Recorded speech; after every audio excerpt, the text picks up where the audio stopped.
there's been a surge of people kind of suddenly believing in Limerick in the last few days. And I don't know what you think about this, but when you're being asked to pick a winner, what are you saying and why? I'm not saying Limerick, sure. I thought I'm getting to the game. I'm saying Galway, and I think Galway by maybe 3 or 4. This is why I think experience is a massive thing. Okay, these Limerick guys have won a lot. They've won colleges medals, schools medals, under 21 medals, All Ireland club medals. Unbelievable amount of medals in their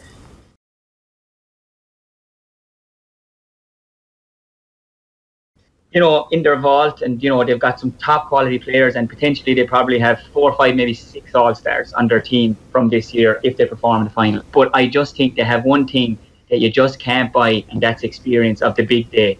Now, they did a massive amount of it for the semi-final because the roar of the crowd there was similar to All-Ireland final. They're going to have 10,000 extra at it.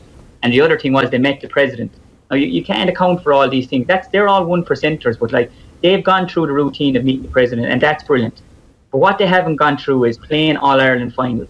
You have 3 of the Galway teams playing their 5th All-Ireland final now this weekend.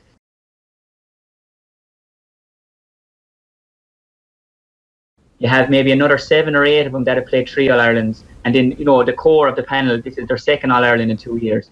And just the build-up and everything, you just can't buy the experience of that. You know exactly what the sound is going to be when you come out. And no matter how much you try to imitate it, I mean, we even tried, you see they used to get this CD off Croke Park that they would have used there, for training for the staff there, that imitated all the sounds of Croke Park, the sounds that the crowd make, the sound that the announcer make when it's going to extra time. And I know the Limerick guys were using that this year in the Gaelic grounds, just turned the sound system up to the last, just to try and imitate it in an A versus B game where you literally can't hear each other, and John Kiley cannot get a message in because the players can't hear him. And Galway have gone through all that.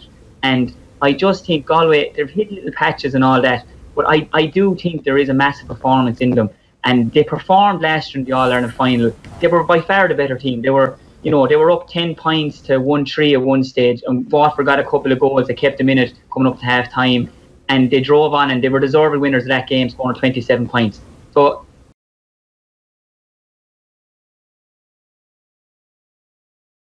if they can score goals as well, Joe Canning hasn't scored a goal in 2 years. His last goal was against Clare, I think, down the stadium, the one off the Hurley, and he had to strike it straight away. So imagine if he can get a goal, no more so than James, he said, when DJ got the goal against him. The roar, the crowd, and all these things, So that's why I think Galway are going to do it. I think the 2 weeks they've had is the longest break that they've had, maybe since the qualifier round, the Leinster League round.